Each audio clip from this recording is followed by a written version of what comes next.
I told you we like to show you our mistakes. These lentils are a mistake this year. Couple of things happened with them. We accidentally sprayed Authority before seeding, and lentils are a little bit sensitive.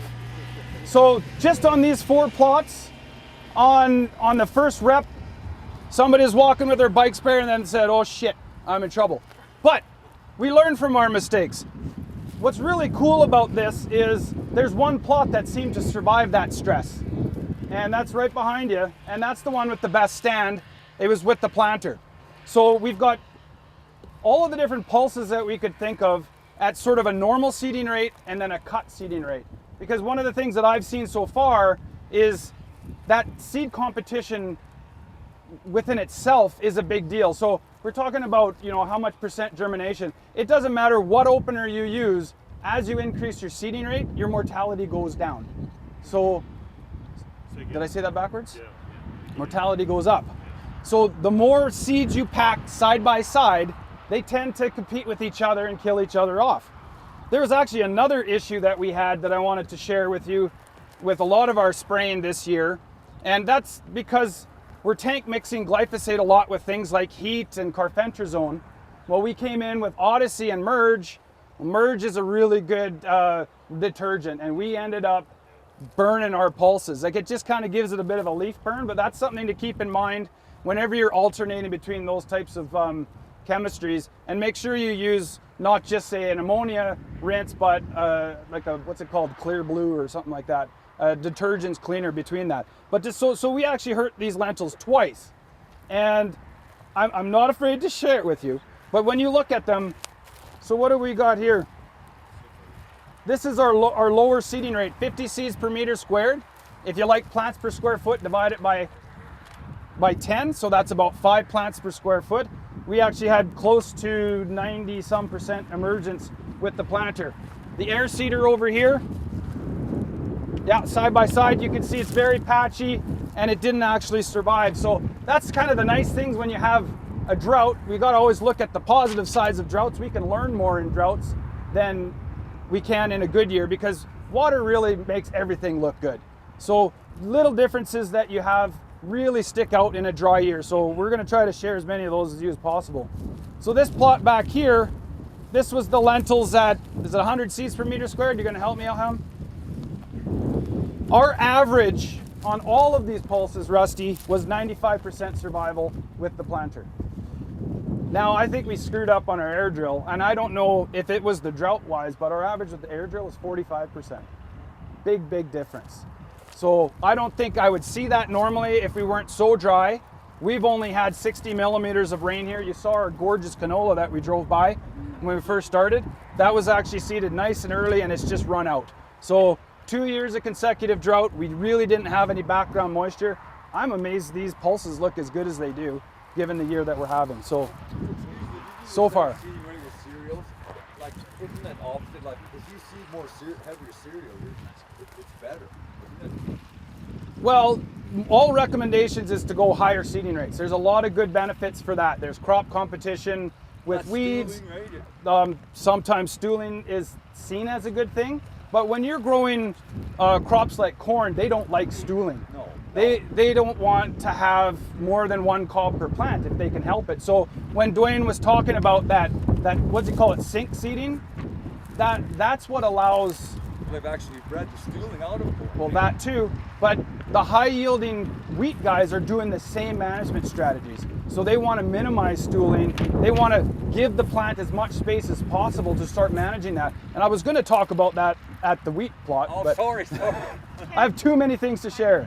What's the depth of seeding here? Yeah. Did you see down the moisture? So usually with lentils, we try for about an inch or so, and little variations. Yep. Okay. Do you change that when it's dry? Well, yes, Stick with the same every plant. time when we're planting plots, we'll do test strips and then try to match the planter to the air seeder the best as possible. No. Yeah. The question is, do you, if it's dry soil, Yeah. do you change your seeding depth, or do you stick with your 1 inch? Usually we did have good moisture this spring, so you see we have really good germination. So no, this spring, this remember, this had hurt by Authority, so these plants might have been there but died. Okay. Let's move out of the lentils and ask that question again. Fair enough. And you'll see the canola too. We had actually really decent moisture for spring germination, but we ran out. Yeah, so this is the soybeans with the air drill. And here it is with the planter. So it's very, very visual, very noticeable. The one thing that the planter does do better than our air seeders is that seed to soil contact piece. The depth wheel is right at those two discs, so you're following depth contouring a lot better than having, say, a depth gauge on a packer wheel that's 3 feet behind. So that's one benefit that I think one of the biggest benefits to planters is that seed to soil contact piece, more so than even the singulation. But you can see you've got nice even steps. This is at the full rate.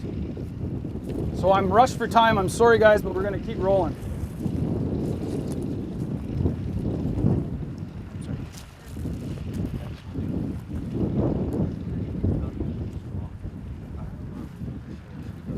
So peas with the air drill right here, and then with the planter right here. We have the pillar laser openers. It's a plot seeder with pillars. So that's kind of a disc hole opener. Don't got a pneumatic conveyance, or is it gravity dropped? It's an air seeder. Okay. So does that answer your question? Yeah. Okay. Yeah. It's got a fan on it. It's got a fan on it. Absolutely. Shoot with fertilizer Yeah, it's a side banding fertilizer separation to the side and down kind of thing. You seed it right into this Yeah. soil here. Would it work before?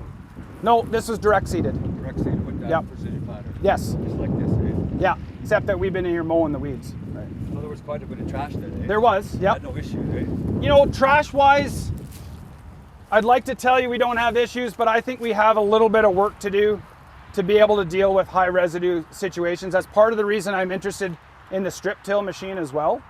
But if you set it right, it works pretty good. But conditions, I don't think it's as good as it needs to be in all situations. So there's work that needs to be done there. Absolutely.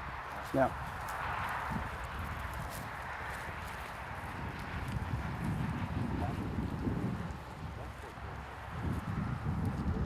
So the air drill did a pretty decent job on the peas, but the overall germination and survival was still lower, and they're still kind of ugly. Faba beans is a very big seed. We always seem to have trouble with our planter and putting the big seeds through, and it really shows up here with this patchy emergence. It's half your normal seeding rate though, but even at half the seeding rate with the planter, it's so visually different. So this is only 50 seeds per meter squared. And in this case, we got 99% emergence with the planter. So that's pretty sweet. And this is back up to the fuller or higher seeding rate at 50 seeds.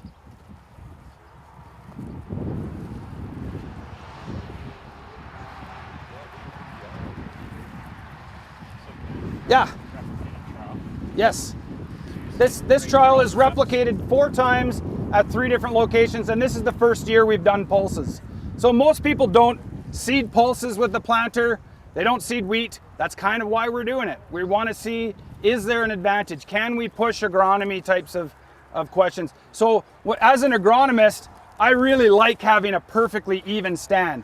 I can do a better job at my fungicides, if I'm doing growth regulators, all my timings for herbicide applications, everything gets easier, even harvest, when to reglone, or if you need to put a desiccant down there. So one of the best things I think we can do overall management wise, especially canola too, is to have a good even stand.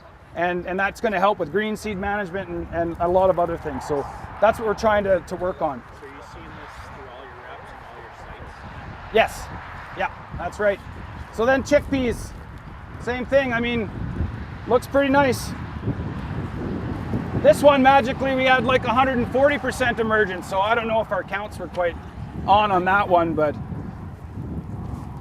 So, any quick questions on pulses? If not, you can ask them on the trailer. So I'll ask you to head to the trailer and we're gonna cruise around and look at some of those other plots.